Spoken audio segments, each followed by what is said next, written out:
hoy les voy a dar dos temas que son muy importantes en esto que estamos viendo de la infección por VIH, que son las oportunistas de toxoplasmosis y criptococosis. Entonces vamos a empezar por toxoplasmosis. Si tienen alguna duda, pues pueden ponerla en el chat y si no, pues me preguntan. Vamos a empezar con un caso clínico. A ver, Carlita, ¿lo puedes leer, por favor? Sí. Es hombre de 30 años, originario de Chiapas, niega crónico-degenerativos, en protocolo de estudio por probable infección por virus de inmunodeficiencia humana, con ELISA de 2 semanas previas a su ingreso, reactivo para VIH, sin tratamiento farmacológico. Quirúrgicos, reconstrucción tendinosa y ligamentosa de mano derecha, secundaria trauma penetrante en accidente de tránsito en 2017. Inicio de vida sexual activa a los 16 años, número de parejas sexuales de 4, hombre sexo hombre con uso de preservativo en 80% de las veces, niega otras enfermedades de transmisión sexual. Bueno, ya si quieres leo eso yo para hacerlo un poquito más rápido. Gracias. Inicia su padecimiento actual 2 meses previos a su ingreso con astenia, debilidad, fatiga y pérdida ponderal de 20 kilos en 2 meses, no intencionada, asociada a hiporexia y síntomas de tristeza. Un mes después cursó con fiebre intermitente no cuantificada, se agregó cefaleolo craneana, intensidad 10 de 10, punzantes y sin irradiaciones, la cual cedía parcialmente con AINES y paracetamol, y además tuvo diarrea en 5 ocasiones, por lo que acudió a urgencias de su HGZ. Le indicaron hidratación parenteral y antibiótico no especificado y lo ingresaron a domicilio. 15 días después recurrió a la cefalea sin otros datos de focalización ni alteraciones del estado de alerta. Otra vez fue a urgencias, le hicieron una serología para VIH, hepatitis B y C y resultó reactivo para VIH, por lo que acudió nuevamente a su HGZ. A la exploración física estaba alerta, cooperador, orientado, con adecuada coloración de tegumentos, normocéfalo y resto sin alteraciones. No había datos de rigidez de nuca ni signos meningios.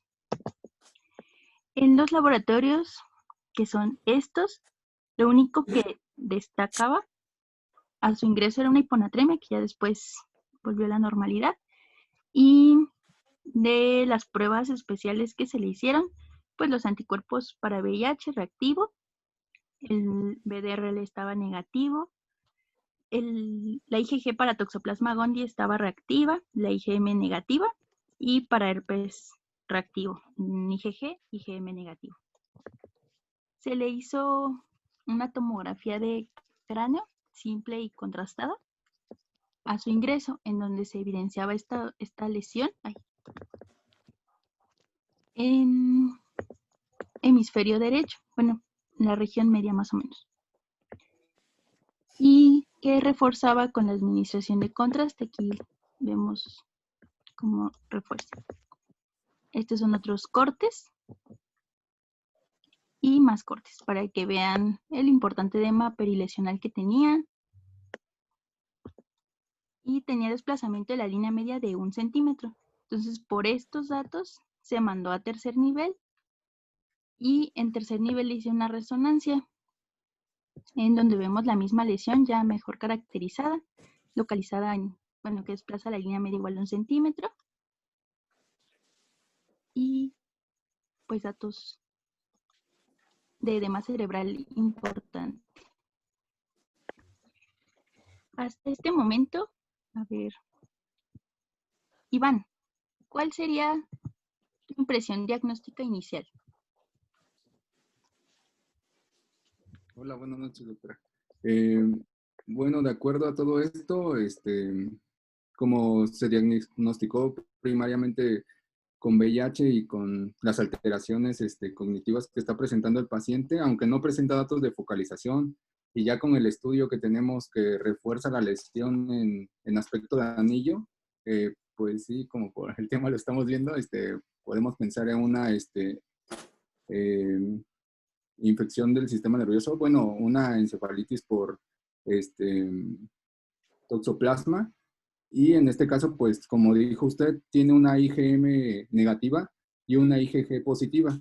Esto nos hablaría también de que, pues tal vez, o sea, la IgM no está así como un cuadro agudizado, pero menciona la literatura que podemos iniciar tratamiento como tal, pues en este caso profiláctico para este paciente. No sabemos cuánto CD4 pueda tener, pero sí, mi impresión diagnóstica sería toxoplasma. Ok, ¿y por qué? Bueno, Pues ¿no más podría bien ser linfoma? es una reactivación, ¿no, Susi? Se supone que generalmente está latente la infección y con la disminución de los CD4 se puede reactivar y por eso está IgM negativa, pero IgG positiva, según Ajá, yo. sí, esa es bueno, lo que significan las IgGs. Pero, por ejemplo, bueno, ¿cuál sería el hallazgo tomográfico o de imagen que esperaríamos encontrar si fuera una encefalitis por toxoplasma? O sea, lo más característico, así lo clásico. Pues una lesión anillada y generalmente afecta a los ganglios basales predominantemente. Pero suelen ser múltiples, ¿no? Múltiples. Ajá, exacto. Múltiples. Entonces aquí, ¿cuál sería pues nuestro diagnóstico diferencial principal? Linfoma primario. Linfoma cerebral. primario. Ujú. ¿Y con qué cómo lo diferenciaríamos? O sea, ¿con qué estudio o qué prueba? Bueno, en el linfoma primario, me parece que me parece que no reforzaba con contraste y respondía con corticosteroides. Ajá, pero ¿le vamos a dar corticosteroide aquí? Bueno, sería una opción, pero ¿qué estudio, Pero, si tuviéramos perdón, acceso? pero también pero sí refuerza con el medio de contraste, Sí, el linfoma. Iván, o sea, ese dato de imagen no sería suficiente para hacer el diagnóstico diferencial. Sobre todo te dicen que sospeches del linfoma cuando tú ya diste el tratamiento y no hay mejoría después de 10 a 14 días. Entonces, esa podría ser la primera opción. Y la segunda, pues ya tendrías que tú hacerle una biopsia cerebral que también te diagnosticaría definitivamente la infección por toxoplasma. Ajá, exacto, con una biopsia.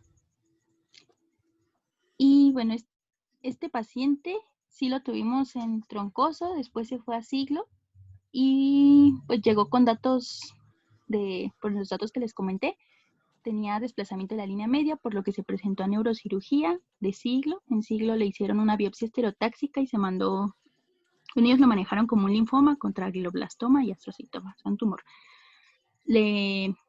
Al momento de reportar la biopsia, sí era compatible con toxoplasmosis. Le dieron tratamiento y mejoró, solo que pues sí persistió con las secuelas neurológicas y los datos en los estudios de imagen posteriormente. Pero pues a este paciente por el riesgo de herniación, inicialmente no le hicimos punción lumbar, como para ahí ver. Nos faltó eso del abordaje. Pero sí es un caso bonito, porque pensamos inicialmente que era un linfoma, pero terminó siendo un toxo, por eso, por la lesión única, se los puse. Entonces, pues, hablando de las infecciones oportunistas, estas es importante que las conozcamos y las sospechemos en pacientes con infección avanzada. Nos pueden desencadenar o desenmascarar un SIRI, que es un síndrome inflamatorio de respuesta inmune. Por eso hay que tenerlas todas en cuenta y conocer las diferencias entre cada una. El diagnóstico lo vamos a realizar con la presentación clínica, la evolución en el tiempo. En el caso de las que afectan al sistema nervioso central, los hallazgos en el líquido cefalorraquídeo y en los estudios de imagen. Y más del 15% de los pacientes van a tener más de una infección oportunista al momento de la presentación. Y usualmente ocurren cuando el paciente tiene menos de 200 CD4. Entonces, empecemos con toxoplasmosis, que es una infección causada por Toxoplasma gondii. Es un protozoario intracelular obligado y la infección se adquiere por la ingesta de oquistes o quistes, que son las formas infectantes. La seroprevalencia, o sea, tener IgG en Estados Unidos va desde el 11 hasta el 13.2% y en Latinoamérica es más alta, entre un 50 a un 80%. Aumenta con la edad y en poblaciones de riesgo, que son como las que están expuestas a consumo de carne poco cocida o convivencia con gatos. La infección oportunista Es la infección oportunista del sistema nervioso central focal asociada a VIH más prevalente, y la enfermedad sintomática es poco probable si el paciente tiene más de 200 CD4, y se confiere un mayor riesgo cuando tiene menos de 50 CD4 y en pacientes que ya tienen la IgG para toxoplasma.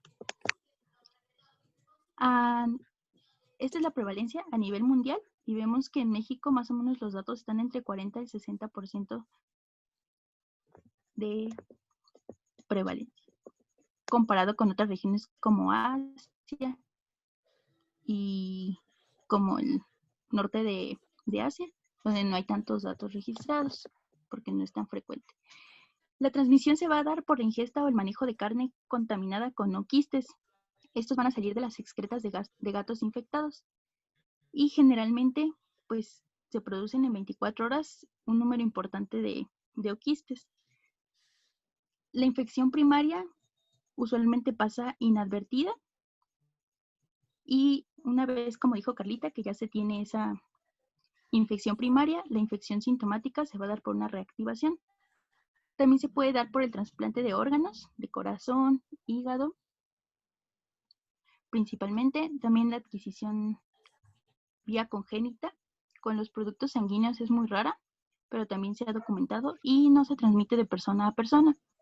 Más del 50% de los individuos que tuvieron la infección primaria documentada no se identifica el factor de riesgo como tal. Entonces, el ciclo de vida, todo empieza con el gato. El gato, como es un animal carnívoro, ingiere pues animales que contienen quistes tisulares, como los ratones, los cerdos, las ovejas, y posteriormente en él se lleva a cabo el ciclo de vida del toxoplasma y elimina los oquistes en las heces. Los oquistes contaminan frutas, vegetales, aguas sin tratar, el suelo y también algunos mariscos que se consumen poco cocidos. Esto infecta al humano y pues causa la enfermedad. También puede transmitirse si el humano consume los animales que tienen los quistes tisulares, como el cerdo, las ovejas, y la ingesta de carne poco cocida o consume la leche sin pasteurizar. Entonces, la patogenia va a depender del tamaño del inóculo, la virulencia, la carga genética, el sexo, el estado inmunológico, y pues esto nos va a conllevar diferente curso clínico dependiendo del estado inmunológico, si es inmunocompetente o inmunocomprometido. Y a nivel pues ya de la respuesta inmune, se ha visto que el toxoplasma invade las células epiteliales intestinales e interviene con la fagocitosis, forma una vacuola parasitófora que lo protege e impide su lisis. También desencadena una respuesta TH1 intensa y persistente con predominio de la interleucina 12, el interferón gamma y el TNF-alfa.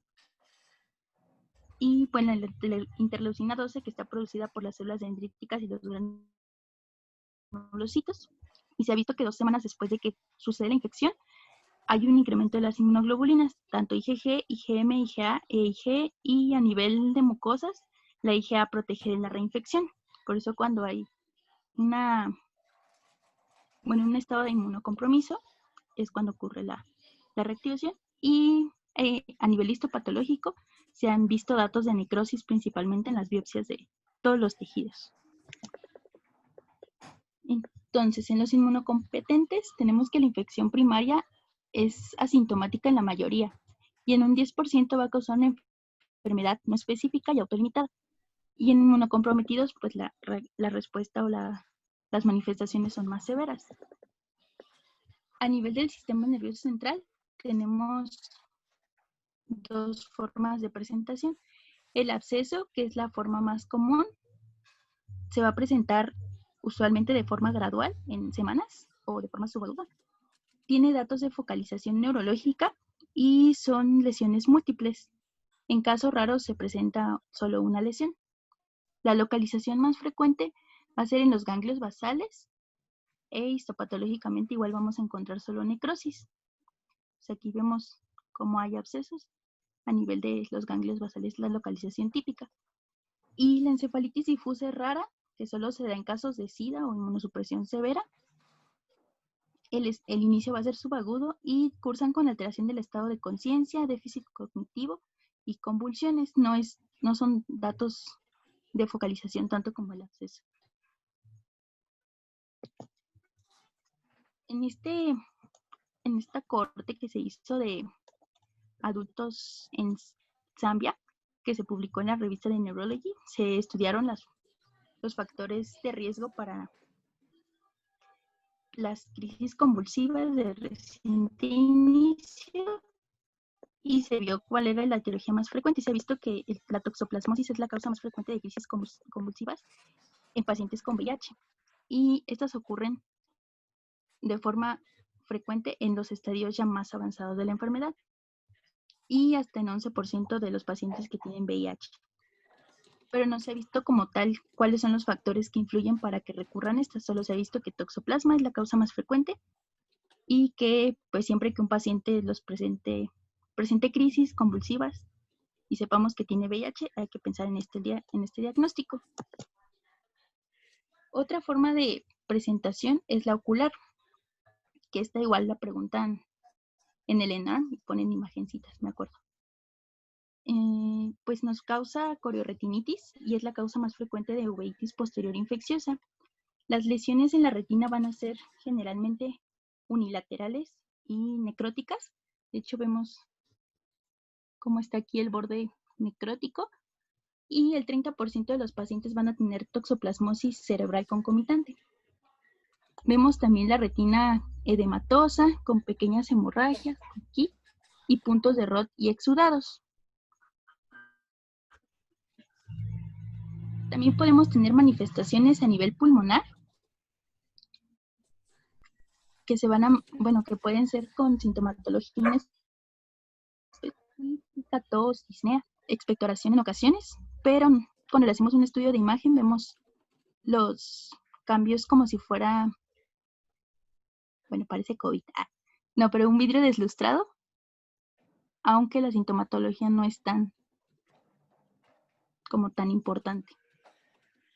Y es rara también la presentación pulmonar de toxoplasma, pero puede llegar a ocurrir. Y en cuanto al diagnóstico, pues necesitamos un cuadro clínico compatible con el hallazgo de la lesión radiológica y ocasionalmente la detección del microorganismo en biopsia, aunque eso no es estrictamente necesario. Si le hacemos una biopsia, podemos observar, por ejemplo, con esta tinción de H&E, aquí está un quiste y acá pues casi no se ve un taquizoide. Y le podemos hacer estudios de inmunohistoquímica, aquí donde se marcan las IgGs para toxoplasma. Entonces, con el cuadro clínico y la lesión radiológica, además de otros estudios, hacemos el diagnóstico definitivo. Nos podemos apoyar de la serología. Como ya habíamos visto, la IgG usualmente está presente, pero el hecho de que esté ausente no hace imposible el diagnóstico. Podemos considerar que es poco probable, pero no lo descarta. Y usualmente tenemos ausencia de IgM porque pues, no es infección aguda. La PCR que hacemos en líquido cefalorraquídeo tiene una sensibilidad del 55% y una especificidad del 96% hasta el 100%. Sin embargo, puede darnos falsos negativos. Entonces, si nos sale negativa, pues tampoco descarta la enfermedad. Sin embargo, si sale positiva, pues nos hace el diagnóstico. En caso de que tengamos las pruebas en líquido cefalorraquídeo negativas, pues hacemos estudio de imagen. Hacemos una tomografía, y si tenemos disponible una resonancia magnética. En la resonancia vemos, en ambos vemos lesiones múltiples que refuerzan en anillo, localizadas en ganglios basales, tálamo y hasta núcleo dentado. O sea, hay que tener cuidado en pacientes que no tengan las pruebas serológicas positivas, o sea, que las tengan negativas, pero si nosotros tenemos una probabilidad o una sospecha clínica alta, podemos ya recurrir a otro estudio o a otra prueba más invasiva que digamos que se guarda, que se reserva solo para pacientes en los que la sospecha es alta o que los estudios de imagen son muy sugerentes, que es la biopsia cerebral. Estas tablitas que vienen en el artículo de Lancet están bonitas y muy didácticas porque nos ponen todas las oportunistas del sistema nervioso central con las características clínicas de líquido cefalorraquídeo y de imagen. Entonces, si nosotros tenemos la encefalitis por toxoplasma, usualmente los CD4 con los que va a presentarse el paciente son menos de 200. El tiempo de inicio de los síntomas usualmente ocurre en días. Puede haber alteraciones del estado mental, puede haber convulsiones, cefalea, fiebre, déficit focal y ocasionalmente, aunque es raro, las neuropatías craneales. A nivel de líquido cefalorraquídeo, podemos encontrar la celularidad normal o con incremento principalmente de los linfocitos, con la glucosa normal o levemente disminuida. No es, digamos, tan marcada como en alguna infección bacteriana. Las proteínas pueden estar normales o levemente incrementadas, tampoco es algo muy característico, y pues le podemos hacer una PCR. Entonces el líquido puede estar prácticamente normal y de hecho es lo más frecuente. Y eso nos orientaría o lo tenemos que tomar en cuenta para el diagnóstico. En los estudios de imagen, frecuentemente encontramos efecto de masa porque es una lesión focal y tiene desplazamiento de la línea media. Las lesiones solitarias se presentan en menos del 20%, comparado como, por ejemplo, con el linfoma, que es hasta un 50%. Las localizaciones típicas es a nivel frontal, de los ganglios basales y parietal. El reforzamiento es frecuente, principalmente en anillo, como vemos acá. Y las lesiones generalmente miden de 1 a 2 centímetros, a diferencia como el principal diferencial, que es el linfoma, que mide más de 3 centímetros. Aquí vemos la resonancia donde tenemos una secuencia en T1, antes del gadolíneo, después del gadolíneo, y vemos la lesión hipointensa y que refuerza con la administración de gadolíneo en anillo, localizada en ganglios basales. Y aquí no desplaza tanto la línea media, pero sí tiene un poco de edema. Y vemos otras lesioncitas. Qué paradoja, ¿no? Qué paradoja. Entonces, este algoritmo es prácticamente Porque estoy aquí y a la vez no. va a guiar el diagnóstico. Tenemos a un paciente con VIH, bueno, con infección con VIH y signos y síntomas a nivel de sistema nervioso central. Lo primero que hacemos es cuantificar. Es que está dando la clase en los R1, pero no está bueno. ¿Puedo regañarla? ¿De qué es? Perfecto. No, pero ¿de qué es? Micrófono. Bueno. Tenemos signos y síntomas en pacientes con VIH. Les tomamos IgG para toxoplasma. Si sale negativo, es poco probable que tenga el diagnóstico de toxoplasma, lo que les comentaba. Si no hay posibilidad de que le hagamos una cuantificación de IgG, pues procedemos con el algoritmo que favorezca el tratamiento empírico hasta que sepamos el resultado. Si sale positivo, le hacemos el estudio de imagen, ya sea una tomografía o una resonancia con contraste, de preferencia pues, la resonancia porque es más sensible. Si no hay lesiones aquí evidentes, si le hacemos la tomografía y sale negativa, le hacemos la reso. Y si la reso sale negativa, tenemos que buscar otras causas que no sean toxoplasma. O lo que podemos hacer, si no encontramos el diagnóstico, es repetir la resonancia 42 a 78 horas después de la inicial que le hicimos para ver si hay alguna nueva lesión que identifiquemos. Si en el estudio de imagen encontramos una lesión única, le hicimos una tomografía, tenemos una lesión única, le hacemos una resonancia. Si en la resonancia se sigue viendo solo una lesión, hay que buscar otras posibilidades. Consideramos la punción lumbar, si no hay riesgo de herniación, para buscar virus de Epstein-Barr, virus JC, mandar eso a citología, y consideramos la biopsia cerebral, esto para hacerle tinciones y cultivos, y Ziehl-Neelsen, y establecer el diagnóstico definitivo. Si no tenemos disponible la resonancia magnética y vemos que tiene una lesión, bueno, solo una lesión, iniciamos tratamiento empírico para toxoplasma. Si vemos desde el estudio inicial o desde que le hicimos la resonancia, múltiples lesiones, igual, hacerle el tratamiento empírico para toxoplasma. Y también si no tenemos una biopsia cerebral disponible.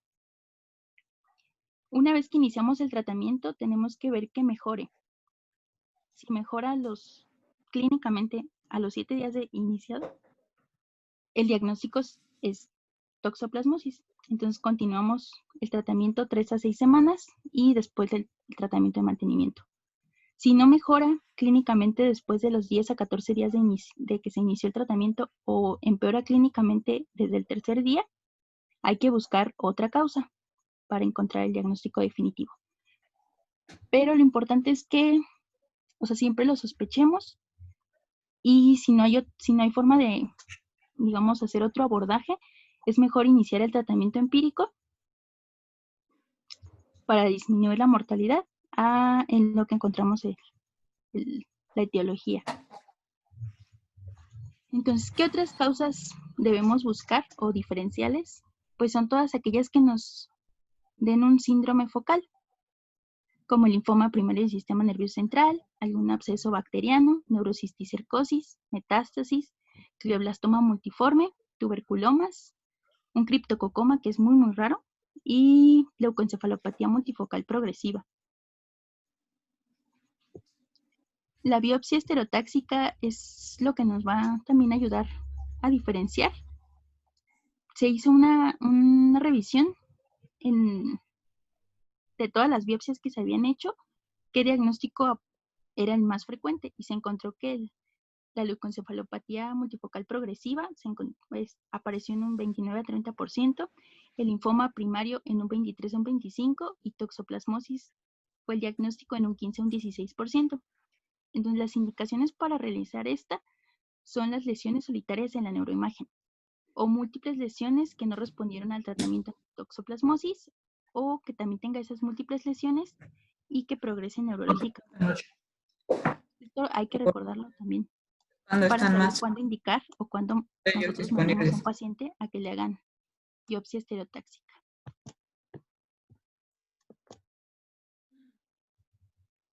En cuanto al tratamiento, el esquema, digamos, de elección que viene en las guías es la pirimetamina con sulfariacina con leucobrin o ácido folínico. Este se va a dar por lo menos 6 semanas, pero en México no tenemos acceso a algunos de estos medicamentos, entonces utilizamos trimetoprim. Esta es una dosis de 5 miligramos por kilo de trimetoprim y 25 de sulfametoxazol cada 12 horas.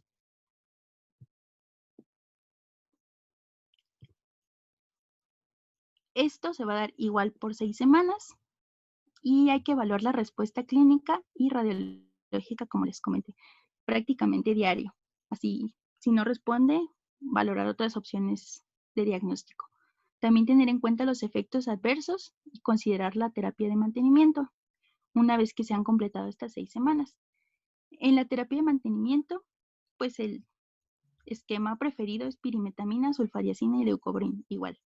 Pero como no hay, entonces aquí damos trimetoprim. Hay dos formas, una tableta de se dice doble strength, que es la de 160, 800. Ese se puede dar 2 veces al día, o también podemos utilizar otro esquema que incluye la clindamicina, pero ese no se prefiere. Entonces, recuerden, tratamiento inicial, trimetoprim 5.25 cada 12 por 6 semanas, seguido de trimetoprim 160, 800 al día.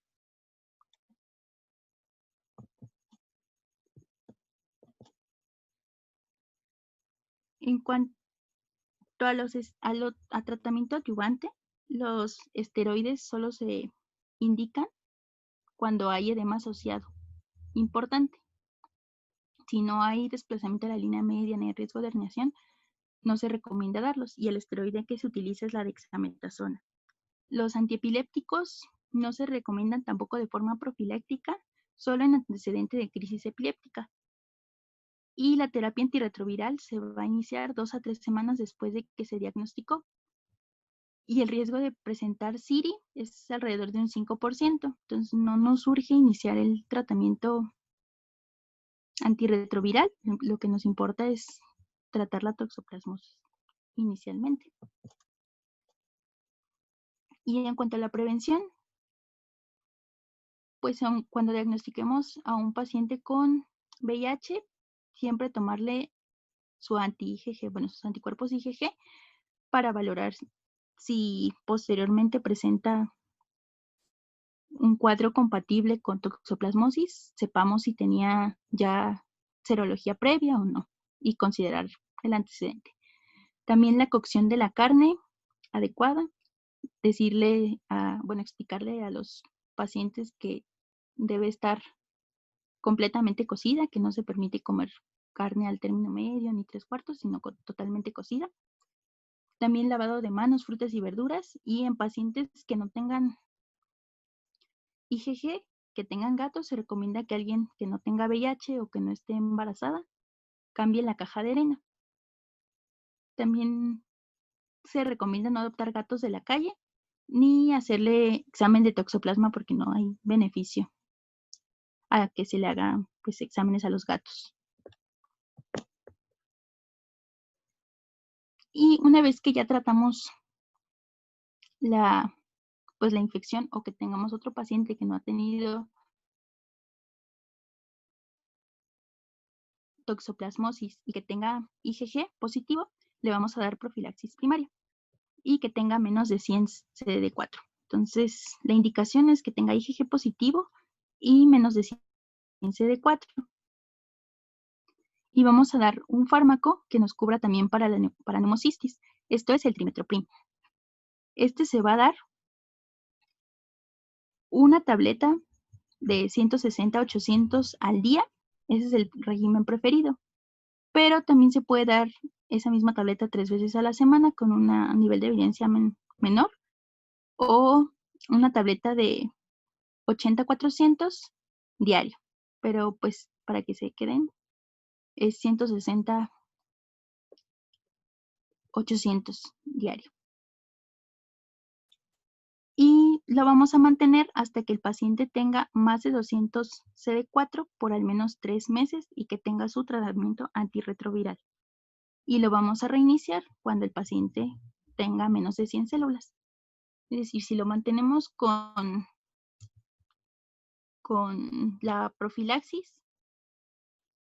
más bien se mantiene con la profilaxis hasta que tenga más de 200, y si llega a bajar, reiniciárselo siempre, siempre, siempre. ¿Y cómo vamos a hacer el seguimiento? Hay que evaluar siempre todos estos aspectos: el estado de alerta, la memoria, la orientación, el equilibrio, toda la exploración neurológica. Y si vemos que hay mejoría más del 50% en al menos de una de estas categorías, que no empeora ni aparece alguna lesión, decimos que está funcionando el tratamiento. Si llega a fallar, pues hacerle una biopsia o tomarle una punción lumbar para ver si hacemos una PCR de ese líquido y reajustar. Entonces, usualmente los pacientes con el tratamiento mejoran así al tercer día. Y aquí vemos cómo estaba la lesión inicialmente en un paciente y posteriormente, después del tratamiento, cómo disminuye radiológicamente la afectación. En un 30% quedan con secuelas de crisis convulsivas, déficit motor o ya deterioro cognitivo. Y la mortalidad se estima en un 10 a un 60%, por eso es tan importante iniciar el tratamiento aunque sea empírico para disminuir el riesgo de las secuelas. No sé si tengan alguna pregunta de toxo antes de pasar al otro. Fue un poco rápido, pero es que si no se nos va el tiempo.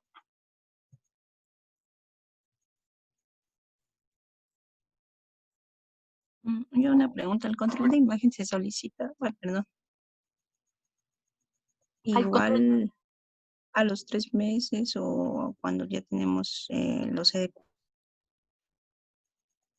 El control de más de imagen, 200. no, bueno, lo solicitamos de que iniciamos el tratamiento al tercer día y dependiendo pues también si vamos, bueno, conforme vayamos viendo la respuesta clínica. Usualmente es al término de la fase inicial de las 6 semanas para ver si hay disminución. Ujú. Sí, solamente, sí me escuchan, ¿verdad? Hay que reforzar algunas cosas de lo que dijo Susi. Primero, que el hecho de que, o sea, realmente como estábamos comentando, no tenemos que llegar nosotros de primera instancia a tener, realizar la biopsia, ¿verdad? ¿Por qué? Porque sabemos que con la conjunción de algunos datos clínicos del paciente, teniendo el contexto, sabiendo que el paciente tiene VIH, menos de 100 CD4, sabiendo que tiene un estudio de imagen donde lo ideal es la resonancia magnética para observar la imagen sugerente de toxoplasmosis y tenemos nuestra IgG positiva, con esas tres cosas tenemos una probabilidad del 90% de, ¿cómo se llama? De que el diagnóstico de la enfermedad sea de toxoplasmosis, ¿verdad? Por eso, obviamente, pues no nos vamos a ir luego a hacer la biopsia. Y posteriormente, si nosotros vemos, Fanny, que hay que hacer una prueba terapéutica, como bien Dani lo dijo, hago la prueba terapéutica, no me espero las 6 semanas que dura todo el tratamiento para la enfermedad, me espero solamente 2 semanas y si en esas 2 semanas yo veo que la lesión sigue igual, no ha cambiado, incluso empeoró, la lesión, hay más edema o incluso también el estado clínico del paciente empeora también y es indicativo de que nosotros nos vayamos directamente hacia la biopsia. Entonces no nos esperamos 6 semanas, nos esperamos solamente 2 semanas para que nosotros podamos realizar este estudio. ¿De acuerdo? Entonces 2 semanas ahí. ¿Está por ahí Jesús? Sí, doctora. Ah, sí, ¿verdad? Jesús, dime por favor, ¿qué porcentaje de los pacientes que tienen toxoplasmosis van a tener el IgG positivo? Ya dijimos que va a ser IgG porque es resultado esta infección de una reactivación, ¿verdad? Entonces, ¿qué porcentaje de pacientes que tienen VIH y toxoplasmosis tienen la IgG positiva? Creo que era el 30%, doctora. No, eso es muy bajito y ese dato es importantísimo conocerlo porque, Yo, ajá, bueno, había leído que más bien lo negativo, que no solamente el 3% se encuentra negativo de IgG. que solamente, El negativo. ajá, Ajá. sí, aproximadamente el 95% de los pacientes va a tener IgG positiva para toxoplasma. O sea, solamente un 3 a 5%, como tú lo acabas de comentar, puede tener negativo, de tal manera que prácticamente, si yo tengo un IgG negativo, tengo que pensar en otra cosa. Muy probablemente, y como ya lo acaba de comentar Susi, pues tengo que pensar que se trata de un linfoma, ¿no? Como principal diagnóstico diferencial. Livia, por favor dime, ¿qué datos de la resonancia magnética te van a hacer pensar a ti más de un linfoma que de un toxoplasma? Ay, Eso es algo muy importante también. solamente, no, la verdad no sé, solamente sé que es más probable de la lesión única. Lesión única es una, ¿qué más? Em, ¿El tamaño, doctora? Tamaño, ¿cuánto de tamaño? Generalmente, el linfoma es más grande que las lesiones de toxoplasma. Ujú, pero hay un diámetro establecido, Más de 3 centímetros, doctora. más de 4 centímetros. Es lo que está de sospecha, lesión única con más de 4 centímetros y hay que sospechar en primera instancia del linfoma primario del sistema nervioso central, ¿no? Entonces esa es una cosa importante. Como también nos comentaron, las múltiples lesiones, las lesiones con localización en ganglios de la base sugieren más toxoplasmosis. Pero fíjense, muchachos, que en estos, a pesar, o sea, los libros, ya saben que los pacientes no leen los libros, y en lo que he estado aquí en Troncoso, los 3 años que he estado en el hospital, he tenido 2 pacientes con toxoplasmosis. Uno es este que nos presentó Susi, otro es otro paciente que ya veo en la consulta. Ninguno de los dos tuvo lesión única. O sea, perdón, múltiples lesiones. O sea, los dos se presentaron así con una única lesión de tamaño grande, como este paciente, como este que nos presentó Susi, y no cumplió lo que decía el libro, ¿no? De múltiples lesiones y ganglios de la base. O sea, yo lo vi y yo dije, no, pues es linfoma. Y pues no, porque a los dos les hicieron biopsia, ninguno de los dos fue linfoma y los dos fueron toxoplasmosis.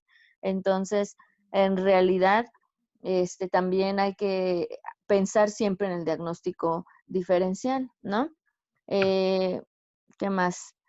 Voy a compartir tantito mi pantalla, Susi. Doctora, Sí. por ejemplo, cuando llega un paciente, pues por ejemplo, este no estaba focalizado y la literatura dice que pues generalmente tienen focalización de alguno de los síntomas por la localización. ¿Cómo qué tanto estaría indicado hacerle serología para VIH a un paciente cuando llega pues con una lesión única, así que se sospecha más del linfoma? ¿Qué tanto estaría indicado qué? Hacerle como panel viral o serología, bueno, pues. Pues yo diría que siempre. Déjame, espérame, porque prendí la computadora.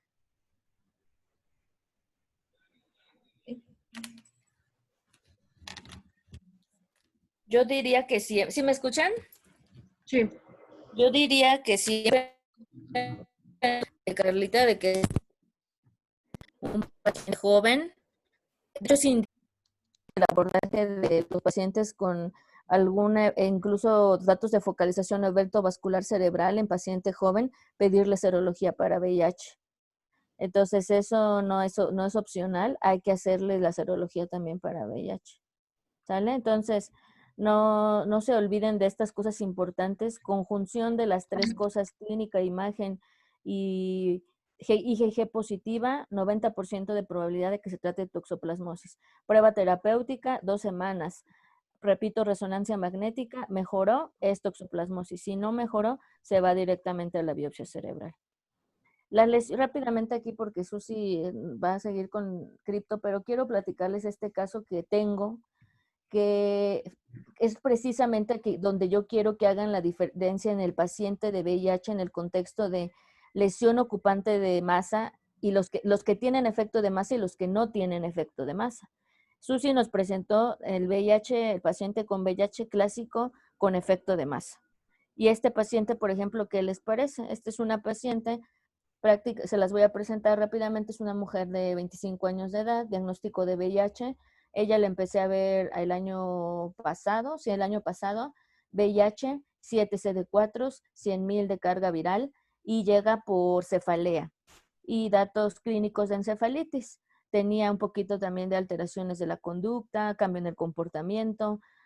Hagan de cuenta que le dije, ¿tienes VIH? Y pues como si no le hubiera dicho nada, ¿no? O sea, indiferencia, o sea, como insensibilidad, digamos, ¿no? O tienes un linfoma o un probable cáncer en la cabeza, pues sí como que pues no le importaba, ¿no? Entonces llegó con eso, tenía esta imagen, esta es la resonancia magnética que nosotros le hicimos. Vean la diferencia, muchachos, de las imágenes que acabamos de ver en el paciente que acabamos de ver con estas imágenes. ¿Sí me explico? O sea, es un contexto prácticamente diferente. Ahora no se ve. Doctora, no se ve la imagen, se ve la imagen de Susi. Que creo que eso Susi. sí tiene que dejar. Ya, Susi, perdón. déjame compartir. ¿Ahora sí las ven? Sí, ya, doctora. Excelente. Yo estoy emocionada mostrando mis imágenes. Lo Vean, siento. ¿sí ven la diferencia? ¿Ahora sí? ¿Sí o no? Sí, doctora. Vean todo este reforzamiento transtentorial, bilateral. Vean, esto reforzamiento, pues sí, no meningio, no, perdón, a nivel de los frontales tiene otra lesión aquí, aquí. ¿Sí lo ven, muchachos? Es bastante aparatoso, o sea, lateral. Aquí le hicimos el estudio nosotros de la tomografía, se veía muy similar. Esta es la resonancia magnética, pero se veían igual. Su primera opción de diagnóstico, ¿qué sería aquí? A ver, Brenda. Pues, no, o sea, pues ¿Qué más datos quieres? sí se veía una lesión, bueno, aparte de las formada, Ujú, pues la sintomatología de una encefalitis. ujú. Entonces, pues sí, obviamente hay que descartar todos los diagnósticos diferenciales, pues linfoma, leucoencefalopatía. ¿Esta imagen les parece típica del linfoma a ustedes? No. A No, mí ¿verdad? este reforzamiento como que inclusive me recuerda el que se da cuando tienes las infecciones herpéticas, ¿no? Y sobre todo Ujú, con los cambios del comportamiento, ahí ujú. checaría un poquito. Podría ser, sí, aunque recuerda que como vimos en herpes viral, lo que más afecta es el temporal. Entonces aquí no es tan característico, ¿no? Entonces, lo que quiero sobre todo con la imagen, muchachos, es que vean la diferencia de la imagen que nos acaba de mostrar Susana y la que estamos viendo aquí, ¿de acuerdo? Pues obviamente entra dentro de otro diagnóstico diferencial. Estas lesiones no están ocupando, no tienen efecto de masa, perdón, y pues obviamente, como ustedes dijeron, no me voy a detener mucho aquí, punción lumbar normal, sin alteraciones, cultivo para virus, bacterias negativo. Obviamente cuando le pude hacer lo que traté con los 7 CD4 que tenía, pues le hice las PCRs correspondientes para descartar varias oportunistas. PCR para citomegalovirus es una que puede dar. PCR para virus de Epstein-Barr, sugerente obviamente del linfoma de primario del sistema nervioso central, también se la realizamos. Y PCR para el virus JC, para leucoencefalopatía multifocal progresiva, también se la realizamos y todas están negativas. Biopsia, solamente reportó que tenía datos de necrosis. Y bueno, en conclusión, no sé qué le pasó a esta paciente. Lo único que sé es que todos les decían que tenía el linfoma. Yo les conocí nuevamente, como les digo, hace año y medio y hoy la vi en la consulta y está súper bien. Ya subió de peso porque había perdido peso también. Tenía dolores de cabeza también de lo que refería con estas lesiones, pues bueno, seguramente pues tenía estas alteraciones, tenía el dolor de cabeza, pero ya se le quitó el dolor de cabeza y concluyo pues que no se trata de un linfoma. ¿Qué fue con esta paciente? La verdad es que tengo algunas teorías que no es tema de ahorita pienso que es una enfermedad desmilenizante autoinmune por el VIH. ¿De acuerdo? Entonces, esa es otra cosa, pero lo que quería principalmente que vieran ustedes es la diferencia en la imagen de una lesión de toxoplasma a una lesión por otras etiologías. Y también le hicimos PCR para virus de herpes, varicela, herpes tipo 1 y tipo 2 y también salió negativa. Entonces, pues bueno, vámonos a un criptococosis. Ya, Susi, gracias. Sí. Ay.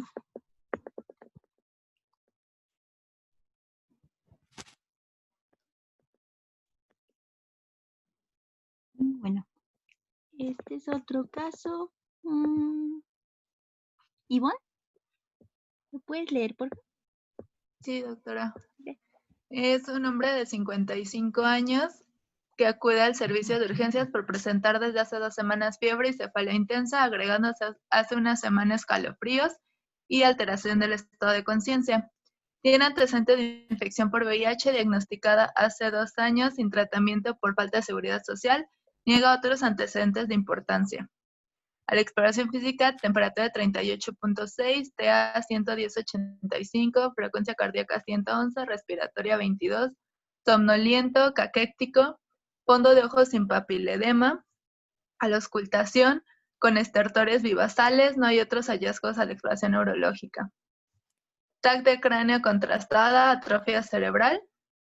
En la punción lumbar se encuentran 2 eritrocitos, 98 leucocitos, 70% polimorfonucleares, 30% mononucleares, glucosa 20 miligramos por decilitro, presión de apertura 180 milímetros de agua, proteína 170 miligramos por decilitro, tinción gram negativa.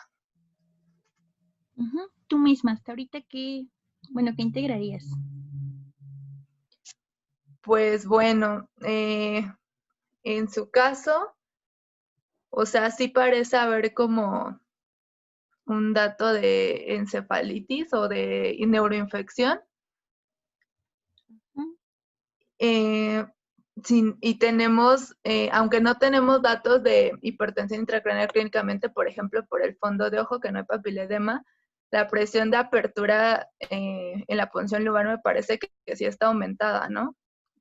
Y hay hipoglucorraquia, hiperproteinorraquia, lo cual nos apoyaría a una infección del sistema nervioso central, probablemente bacteriana, porque también hay predominio de polimorfonucleares. Sin embargo, por la evolución del cuadro, que es más como subaguda, no es tan aguda, pues podríamos pensar en criptococosis, porque una meningitis bacteriana sería más aguda. Sí, muy bien. Bueno, aparte es el tema, ¿no? Pero aparte. Pero sí, muy bien lo que dices. Lo más característico, pues que hacía grandes rasgos, es el síndrome encefalítico. Tenemos la elevación de la presión de apertura. En el ataque de cráneo, pues solo vemos prácticamente atrofia. Y pues puede haber hipoglucorraquia.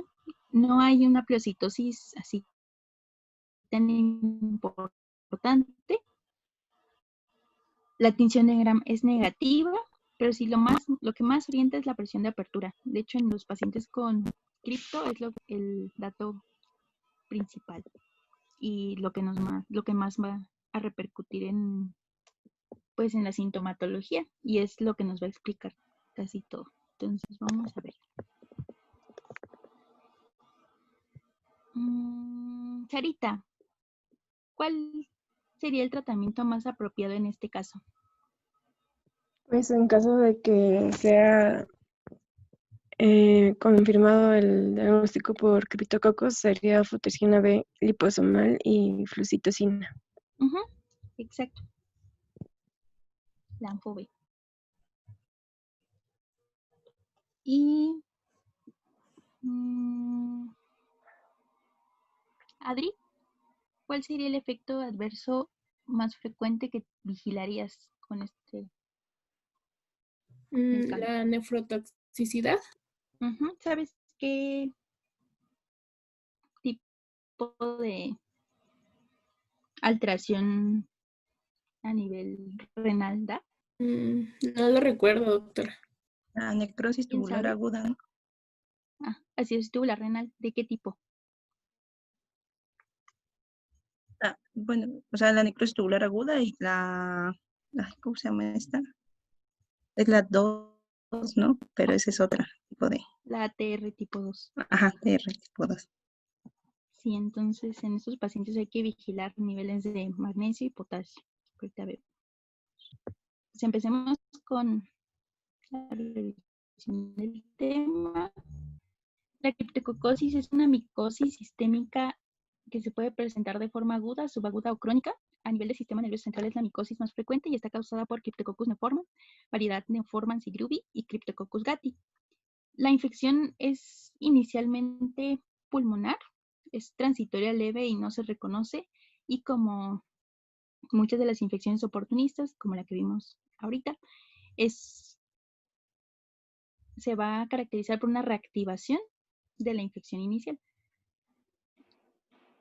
La meningitis se puede presentar de forma subaguda o crónica. Y esta es la forma más frecuente de la enfermedad. Este es un hongo que se presenta, o bueno, que tiene una distribución mundial, es ubicuo, y se da de forma más frecuente en pacientes que tienen menos de 100 CD4. Los hongos usualmente están en el medio ambiente en una asociación biotrófica con las plantas hospederas, y los mamíferos y aves eliminan las levaduras capsuladas en las heces normalmente.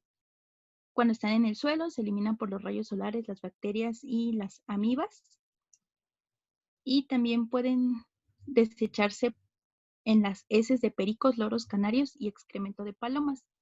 Esto es algo muy característico y que casi siempre preguntan lo de las palomas. Y el Cryptococcus gattii tiene una relación etiológica estrecha con los árboles de eucalipto en Australia. Por este es otro factor que hay que vigilar. La incidencia se reporta en 0.2 personas por cada 1000 al año, y antes del tratamiento antirretroviral, 5 a 10% de los pacientes con SIDA desarrollaban meningitis y 5 a 8% enfermedad diseminada. El Cryptococcus neoformans habita, o bueno, está en todo el mundo y generalmente afecta a pacientes con inmunocompromiso, a diferencia del gattii, que se localiza más en Australia, África, Latinoamérica y regiones subtropicales, noroeste Pacífico, y se da más en inmunocompetentes. También se da más en hombres, una relación 3:1 comparado con mujeres, y la vía de infección va a ser aérea. Excepcionalmente se da de vía cutánea por lesiones o soluciones de continuidad. Y cada año se diagnostican 1 millón de personas con meningitis y ocasiona 600,000 muertes al año. Es por eso que hay que tenerlo en cuenta. El ciclo de vida, pues es sencillo. Prácticamente, pues el hongo está en los árboles, puede infectar o, bueno, ser ingerido por mamíferos, aves y reptiles que eliminan las levaduras encapsuladas, y estas inicialmente dan la infección pulmonar por el humano.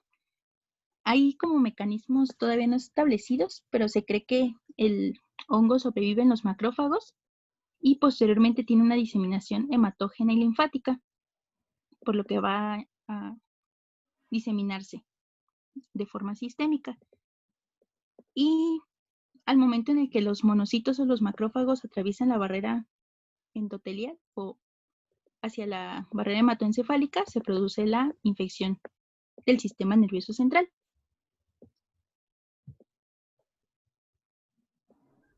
Y bueno, a nivel pulmonar, lo más frecuente es que tengan una infección que resuelve de forma espontánea. Podemos identificar en estudios post-mortem y en algunas biopsias granulomas subpleurales encapsulados. Si tienen lesiones activas, generalmente son granulomatosas o mixomatosas y ocasionan desplazamiento de los tejidos. A nivel del sistema nervioso central, la afección va a ser en las meninges, en la base del cerebro y en la parte dorsal del cerebelo, con membranas espesas y opacas. Y característicamente forman cúmulos quísticos en los espacios de Virchow-Robin, que esto es alrededor de los vasos perforantes en el cerebro y en los nervios craneales. Y como tienen exudado mucoide, se ve así como burbujitas de jabón. Eso es el hallazgo histológico típico. Los factores de virulencia del hongo es que tiene una cápsula polisacárida. Esto es lo que cuando hacemos la tinción se va a ver que no se tiñe. Esta cápsula inhibe la producción de linfocinas y provoca una debilidad o que se debiliten las respuestas celulares y humorales. También produce melanina, manitol y ureasas, que sirven para que sobreviva y se pueda tenga su patógeno. Las manifestaciones clínicas, como vemos, pueden estar a nivel sistémico, sistema nervioso central, pulmonar, piel, ojos, tracto genitourinario, articulaciones y huesos, a nivel muscular, de corazón, tracto gastrointestinal, a nivel de mama, tiroides, glándulas suprarrenales y a nivel de cabeza y cuello, a nivel con afección de las glándulas salivares. Entonces vamos a ver las más frecuentes. La criptococosis pulmonar, como les decía, es una lesión, o bueno, cuando se realiza la infección, la lesión se encapsula y sana. Y suele dar manifestaciones inespecíficas como tos, puede tener expectoración escasa mucoide con o sin hemoptisis, febrícula, malestar general y raramente pueden causar síndrome de dificultad respiratoria. Cuando hay una afección cutánea, esta usualmente va acompañada de una infección sistémica y precedida por la infección respiratoria ya típica. O en algunos casos puede no estar la lesión pulmonar preexistente. Aquí hay infiltraciones dérmicas como el eritema nodoso o lesiones umbilicadas como el molusco contagioso, como este. Y si le hacemos una biopsia, encontramos inflamación granulomatosa. A nivel óseo, se ha reportado en 10% de los casos y tiene una diseminación lenta con osteolisis, con diseminación a la piel o después de una exploración quirúrgica. Y la criptococosis visceral igual tiene lesiones granulomatosas. Puede haber afección ocular con papiledema, uveitis, retinitis y la endocarditis es muy, muy rara. Y la que más nos interesa es la del sistema nervioso central. Esta puede presentarse como meningitis, meningoencefalitis y lesiones focales.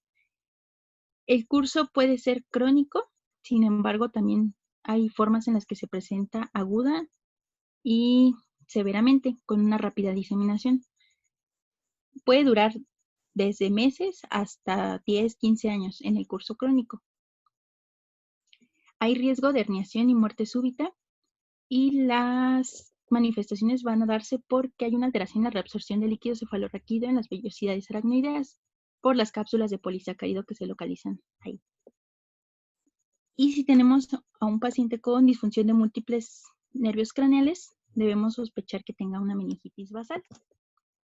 Entonces, las lesiones focales se presentan en el 20% de los casos, dan datos pues de focalización, cefalea, pueden tener también fiebre, convulsiones, hemiparesia y alteración del estado mental. En el 100% de los pacientes el 100% van a tener cefalea. Otros pueden tener malestar general y fiebre, que usualmente la duración es de 2 a 4 semanas. Posteriormente, conforme va evolucionando la enfermedad, presentan datos de hipertensión intracraneana. Estos están en más del 15% de los casos y se deben a una hidrocefalia comunicante, con rigidez de nuca, vómito, alteraciones visuales, pérdida auditiva, parálisis del sexto par, alteración del estado mental, cambios de personalidad, pueden tener papiledema, diplopia y hasta hemorragia retiniana. Entonces, nuestro diagnóstico lo vamos a hacer con los antecedentes, ya sea que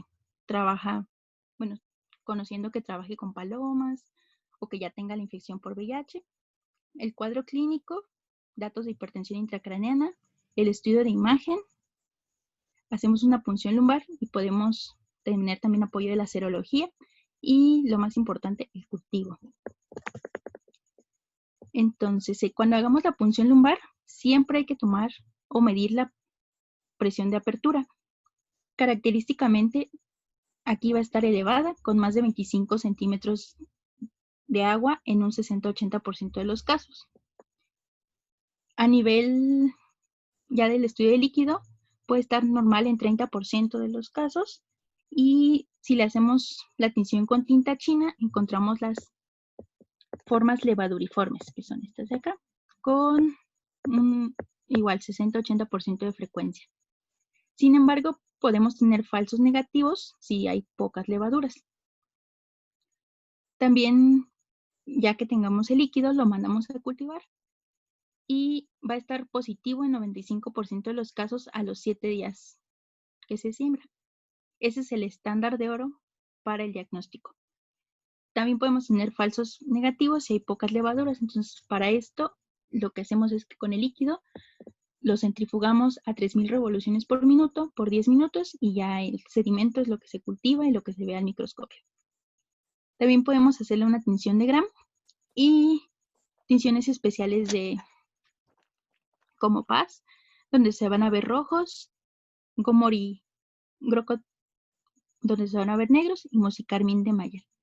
Entonces aquí tenemos los cultivos, donde tenemos una plaquita. Este es un agar especial para diferenciar entre crecimiento de cándida y de criptococo. El criptococo, como produce melanina, se ve más cafecito. Acá es productor de urasa, por eso se ve moradito. Y usualmente lo vemos como una colonia pegajosa, así como babosita. Y acá se ven las levaduras, nada más su periferia. Si tenemos acceso al antígeno urinario, también lo podemos, bueno, al antígeno de criptococo, ya sea urinario o sérico, también lo podemos utilizar. Este tiene una alta sensibilidad del 92 al 100% y una especificidad del 83 a un 98%. La sensibilidad aumenta hasta el 99% si los títulos son mayores de 1 a 2048. Puede estar positivo en infecciones meningias y no meningias y presente desde semanas a meses antes de que se inicien los síntomas. Por eso, si tenemos a nuestro paciente con VIH y le hacemos un antígeno para criptococo y sale positivo, es obligado a hacer una punción lumbar para descartar que no tenga enfermedad meningia. En promedio se dice que son 22 días que está positivo antes de la infección. Y las técnicas que se utilizan son las de aglutinación de látex y el inmunoensayo principalmente. La aglutinación de látex tiene mejor sensibilidad que el inmunoensayo. Y los cambios en los títulos no se correlacionan con el pronóstico ni con la respuesta terapéutica. Es decir, si va bajando, eso no significa que vaya respondiendo o que vaya a tener mejor respuesta uno que no va bajando. O sea, no hay que tomarlo en cuenta para eso. Y también podemos tomar hemocultivos que van a estar positivos en 55% de los casos. En las tablitas, pues, a diferencia de lo que ya habíamos visto, la meningitis por criptococo va a ser más frecuente en casos de inmunosupresión severa que tengan menos de 50 CD4. Raramente se presenta cuando tienen más de 200 CD4. La evolución igual es en días. Tiene cambios en el estado de alerta, puede tener convulsiones aunque no es tan frecuente, la cefalea es muy, muy frecuente, la fiebre también es frecuente, no hay tanto déficit focal ni neuropatías múltiples, bueno, neuropatías craneales. El líquido cefalorraquídeo lo podemos encontrar prácticamente normal, es casi como el de toxoplasma, con pleocitosis muy leve, a expensas de mononucleares, la glucosa puede estar normal o disminuida y las proteínas igual normales o levemente incrementadas. Y lo que más nos va a aportar es la presión de apertura. A nivel de imagen podemos encontrar la hidrocefalia comunicante y reforzamiento meningio. Entonces aquí tenemos esta resonancia igual, donde vemos realce meningio, aquí en el hemisferio izquierdo. También podemos tener datos de cerebritis, como aquí que se ve hiperintensidad a nivel frontal, y leve realce meningio aquí, muy leve. Igual acá, esta área de cerebritis y el realce meningio.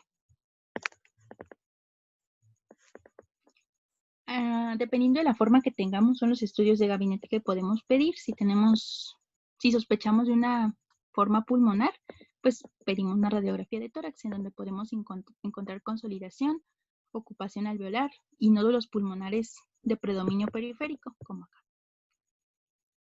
Vemos consolidación, patrón in vidrio ilustrado y podemos pedir un ultrasonido abdominal o una radiografía de musculoesquelética, dependiendo del hueso afectado. Hay una forma de presentación en la que se localiza a nivel de la rodilla, bueno, la rótula, y cursa con incremento de volumen. Entonces, si tenemos eso y los datos clínicos, los antecedentes, todo eso, podemos también sospechar de cripto.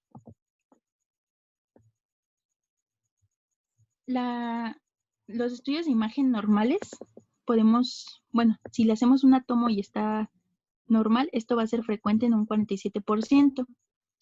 La resonancia es más fácil que encontremos lesiones porque pues, es más sensible, pero puede estar también normal en 2 a 8% de los casos.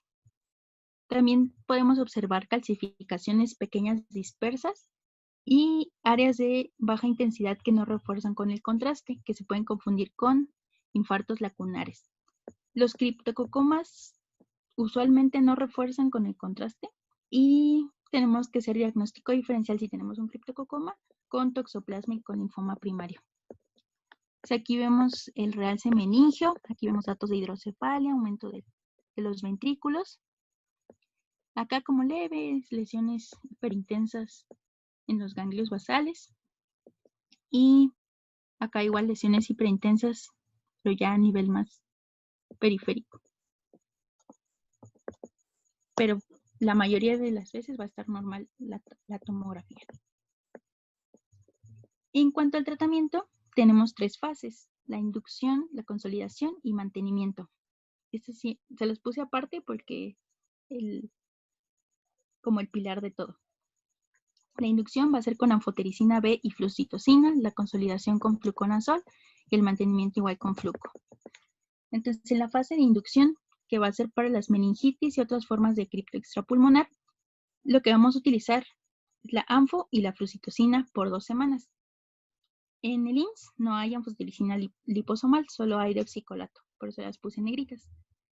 La dosis va a ser de 0.7 a 1 miligramo kilo día, aunque también se ha visto que con la liposomal, pues hay mayor esterilización del líquido cefalorraquídeo y más rápido, pero pues hay que usar la que tenemos. Si hay oportunidad de medir los niveles de flucitocina, se recomienda hacerlo después de administrar 3 a 5 dosis a las 2 horas después de la administración y tener niveles séricos entre 25 y 100, aunque no sé si hay flucitocina en México. Pero, pues creo que no hay. Entonces, nosotros utilizamos anfo-B deoxicolato sola o combinada con fluco, 800 miligramos al día.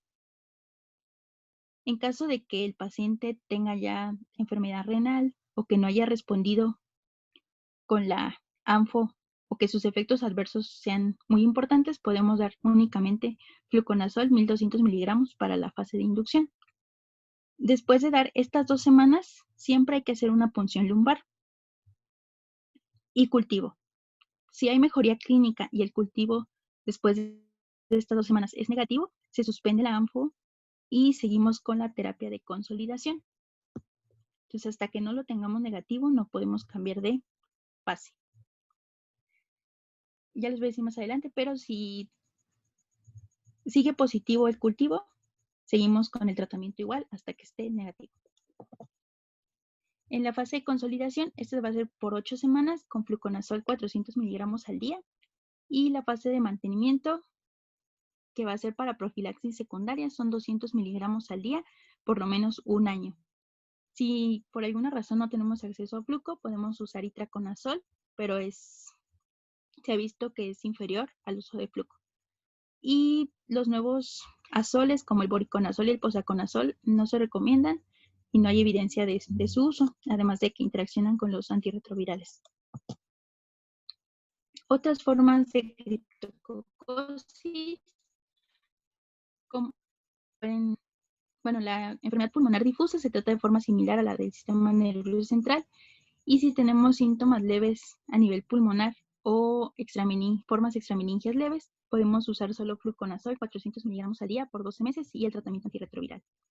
Y este tratamiento también se utiliza en pacientes que tienen el antígeno de criptococo sérico positivo de forma aislada, sin sintomatología, pero recordar siempre hacerle la punción lumbar para descartar que no tenga meningitis.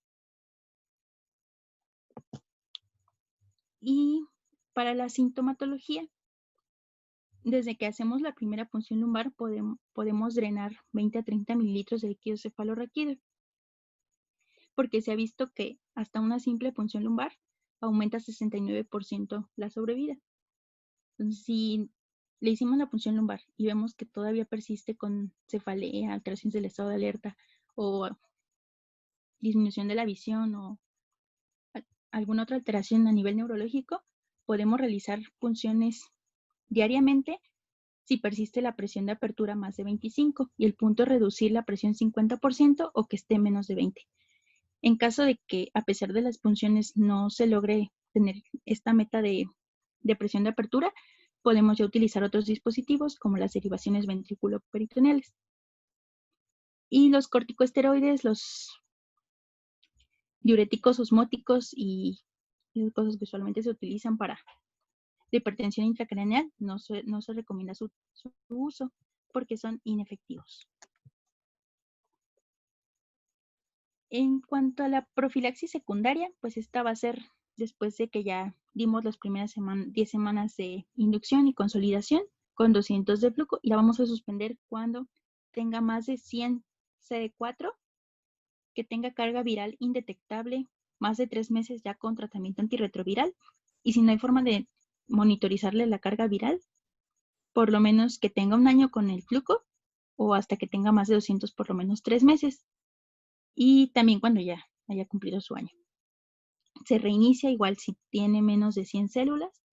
Y en Estados Unidos no se recomienda si no tienen la prueba del antígeno de criptopositiva porque no es tan frecuente la enfermedad criptocócica. Y la falla terapéutica la vamos a definir como la falta de mejoría clínica y que tenga cultivos positivos después de 2 semanas de que el tratamiento fue adecuado, incluyendo el manejo de la hipertensión intracraneal.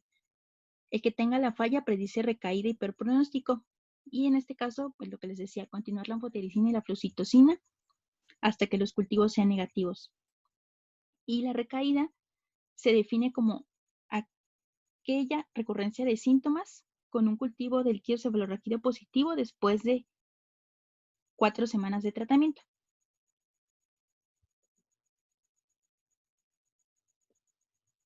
Y aquí es más frecuente que tengan el CIRI. Entonces, hasta en un 40% pueden tener un CIRI paradójico. Este es empeoramiento de las lesiones de cripto cuando se inicia el tratamiento antirretroviral. Tenemos, bueno, hay 2 tipos de CIRI, el paradójico y el desenmascarado. El desenmascarado es que tiene una infección oportunista que no se había diagnosticado, se le inicia el tratamiento antirretroviral y se desenmascara esa infección. Y el paradójico es que tiene una infección oportunista ya diagnosticada, le das tratamiento antirretroviral y empeora esa infección. Entonces, el riesgo va a aumentar en pacientes sin tratamiento antirretroviral y con carga viral de RNA muy alta, además de falla para originar pleurocitosis, es decir, que tengan un líquido con celularidad baja. La mortalidad oscila entre el 33 al 66%, y por esto se recomienda que se inicie la terapia antirretroviral dentro de las 4 a 6 semanas del diagnóstico de meningitis, porque tienen pues alto riesgo de hacer CIRI. Y no se debe retrasar más de 6 semanas el inicio del tratamiento. Y hay que diferenciar el CIRI de una recaída. Esto va a ser con los cultivos, porque si tenemos pues empeoramiento y los cultivos son positivos, es una recaída. Si tenemos empeoramiento con una respuesta clínica, o bueno, ya tenemos respuesta clínica y microbiológica, pues es un CIRI. El tratamiento es la terapia antirretroviral, los antipúngicos, medidas para reducir la presión intracraneana y un curso breve de corticosteroides, aunque eso está un poco debatido. Pero hay que diferenciar que el uso de esteroides aquí sí está indicado y en la infección por criptococosis solita no.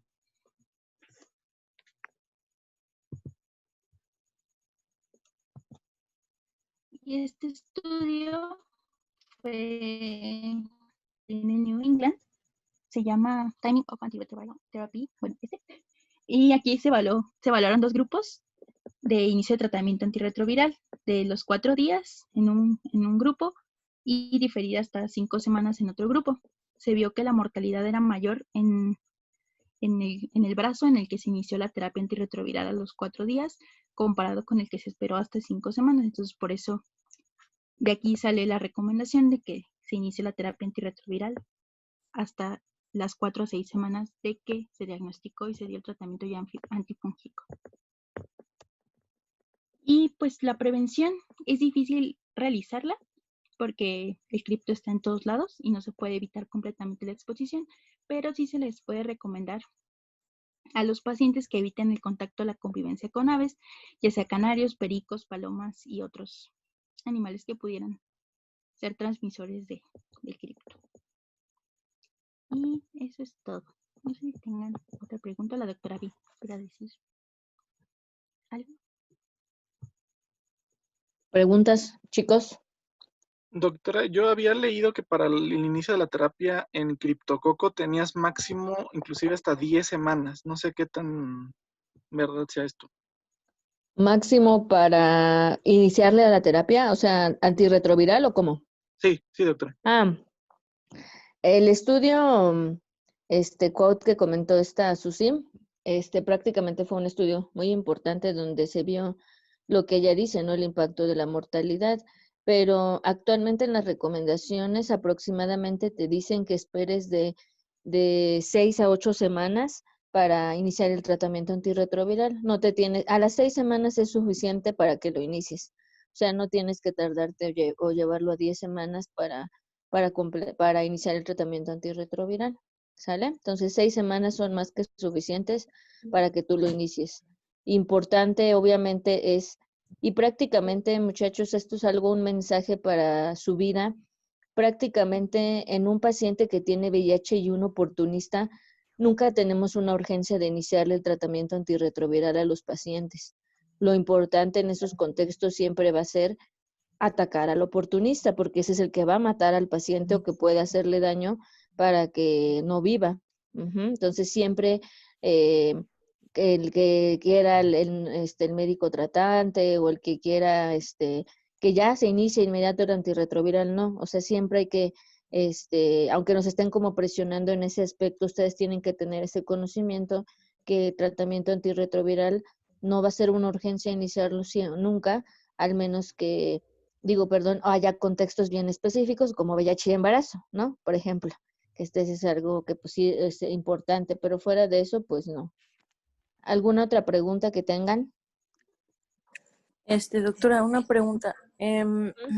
Yo había leído que en las pruebas de imagen, la mayoría de los casos, pues eran negativas. Pero bueno, ya vimos las características que se pueden observar de cerebritis y así. Pero ¿en qué porcentaje de los pacientes podemos ver alteraciones en la neuroimagen? Es bajito, ¿eh? Obviamente, pues que eso, como tú dices, depende también, pues, de la experiencia, ¿no? Del radiólogo y hasta la gente que ve pura imagen del sistema nervioso central.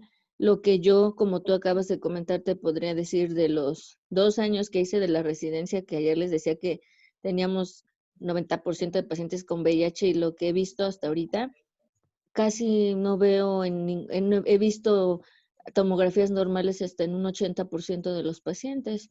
Y las lesiones, por ejemplo, del criptococoma son rarísimas, o sea, las vemos en menos del 1% de los pacientes que tienen criptococosis.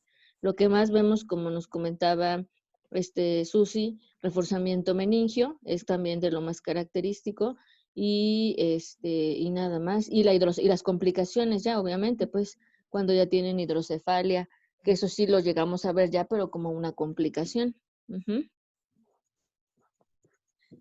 Tuvimos un caso, perdón, fue un caso pues muy ilustrativo para ustedes el haber tenido a Walter en el mes de mayo, en junio. Yo creo que o la mayoría de ustedes lo pudo conocer porque estuvo 2 meses hospitalizado. Entonces, él es un paciente con VIH que desgraciadamente tuvo muchas de las complicaciones de las secuelas que dejan la enfermedad, y una de ellas pues fue la pérdida auditiva y visual. Entonces este paciente desde que llegó y que lo conocimos, hipoacusia bilateral, y así sigue, o sea, prácticamente no va a tener recuperación del nervio auditivo va a tener que ir, ahorita lo vi en la consulta hace una semana, y de cómo se fue de los que lo vieron cuando se fue hace como un mes del hospital ahorita, está súper mejor, ya se terminó llevando gastrostomía, ya le quitaron la gastrostomía, ya come solito, camina, pero lo que le dejó de secuela importante es que no oye, y la capacidad visual se afectó, pero no está perdida al 100%. Entonces, ¿y por qué se produjo la pérdida auditiva en este paciente? Por la hipertensión endocriniana que tuvo, persistente y persistente y persistente. De ahí es de donde muy probablemente en estos pacientes, en algún momento, él cuando llegó con nosotros ya llegó con la sordera, pero probablemente a lo mejor en algún momento si hubiera llegado de una forma más temprana, a lo mejor si lo hubiéramos estado drenando constantemente el líquido cefalorraquídeo, probablemente no hubiera tenido una pérdida tan absoluta de este nervio, ¿no? Entonces es algo que también ustedes tienen que aprender a identificar. Pronóstico importante del paciente con criptococosis que llega al hospital es el Glasgow con que los vean, muchachos. Cuando tengan un Glasgow muy deteriorado en el paciente, es un paciente con mal pronóstico. Y hasta el 50% de esos pacientes con Glasgows menores de 9, 10 se van a morir. Entonces, es una mortalidad bastante alta la que van a tener ahí con ellos. ¿Alguna otra pregunta? Yo tengo otra pregunta, doctor. Perdón. Mencionaba a la hiponatremia como un factor de mal pronóstico, pero estos pacientes, ¿por qué hacen hiponatremia? Por el medicamento, Livia. Fíjate, Exacto. Livia, que esa es una Por lo de pregunta. la falla renal. Es una pregunta. ¿Me escucho? Sí. Ah, perdón. Ay, es que el sodio me gusta mucho. Pero Sí. esa es una pregunta muy interesante y sobre todo porque recuerden, ¿qué nos puede hacer los pacientes que tienen neuroinfecciones? ¿Qué nos hacen? Que es un diagnóstico, un protocolo de estudio de lo que es la hiponatremia. Sí, tiene muchos factores, efectivamente podría ser desde medicamentos, pero sobre todo si estamos en el contexto de un paciente con una neuroinfección, entonces, ¿qué tuviéramos que descartar? A Susi ya lo respondió. Y qué bien. Bueno, lo pusieron ahí. Pero si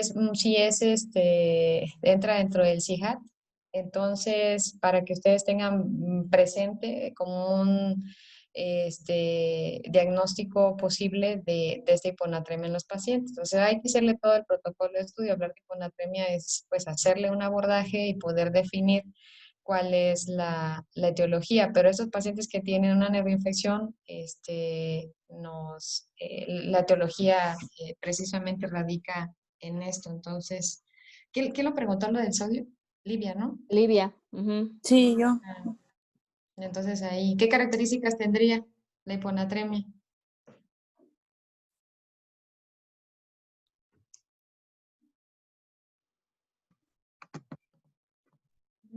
Déjeme pensar. Sería hipotónica y isovolémica, ¿no? Euvolémica. Exactamente. Ajá. Esas serían las características. Allá los pilos de guardia. Hola. Muy bien, perdón, solamente quería intervenir en eso. Sí, En lo del no, abordaje sí, de la hiponatremia. y pensando y platicando también de eso, es bien importante que como estaba diciendo ahorita Kevin, manejar los efectos adversos de la anfotericina. O sea, aún a pesar de que es nefrotóxica el deoxicolato, muchachos, es un medicamento muy bueno para la enfermedad, la combinación con el fluconazol.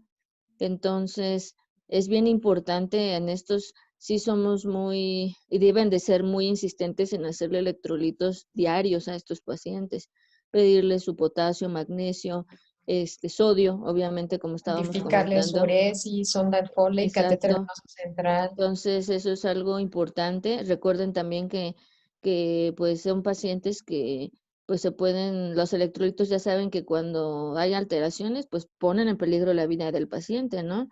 Entonces, por eso es que también hay que tener mucho cuidado con los efectos adversos que produce la anfotericina, los hematológicos también, porque nos llegan a hacer pancitopenias por la anfotericina. Entonces es algo importante que hay que tener en cuenta también para el manejo integral del paciente. Ujú. ¿Alguna otra pregunta que tengan? Creo que no. No, creo que ya no. La Nada más, como les- premedicación, perdón, la premedicación que dicen ahorita, la anfotericina en realidad es como, hay bibliografía viejita, la mayoría, que apoyan el hecho de que se premedique la anfotericina, porque cuando se lo administra uno al paciente les dan fiebre, les dan rash, les dan escalofríos, ¿no? Pero nuevamente vuelvo ahora sí que a la mucha experiencia que puedan ustedes comentar que he tenido en estos años. Yo nunca he premedicado a ningún paciente para darle anfotericina B y ninguno me ha hecho ninguna reacción. Entonces, ¿pueden hacerlo? Sí lo pueden hacer. ¿Con qué lo pueden premedicar? Alguna lo premedican con esteroide. Generalmente se indica hidrocortisona 100 miligramos antes de que se administre el medicamento. Una forma también en la cual se puede favorecer el hecho de que no tengamos tanto efecto de estos que les acabo de comentar, dejarlo en una infusión para 6 horas aproximadamente.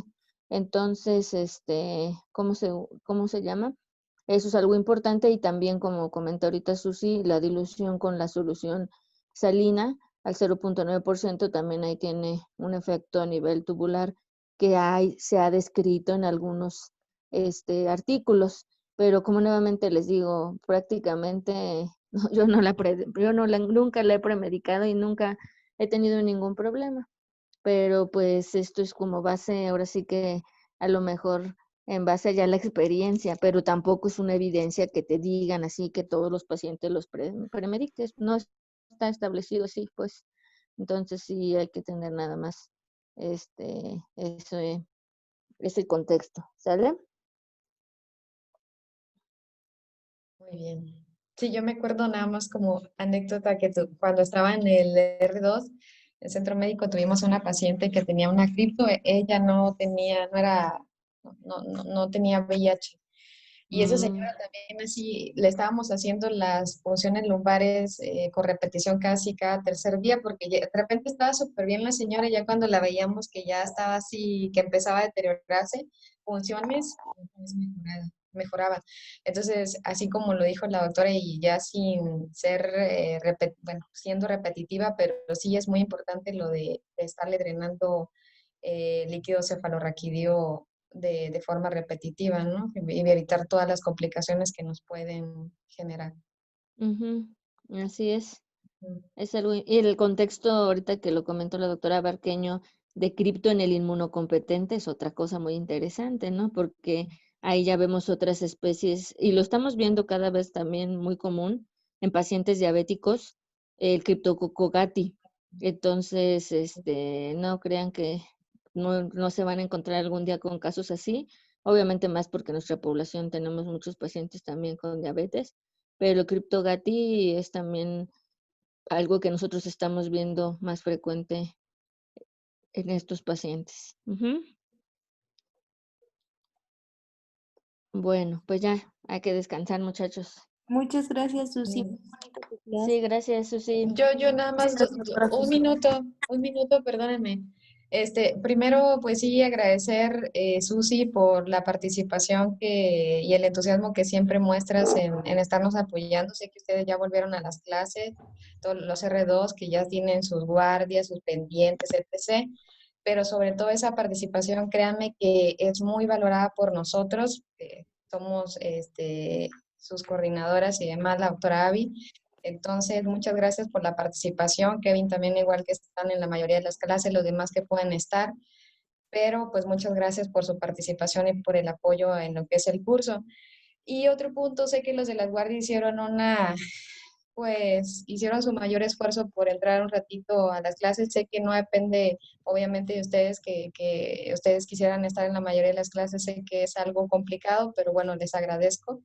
Y pues sé que ayer fue como un pequeño regaño, pero no lo tomen así. Simplemente era para que se organizaran un poquito más, pero pues qué bueno que están acá presentes.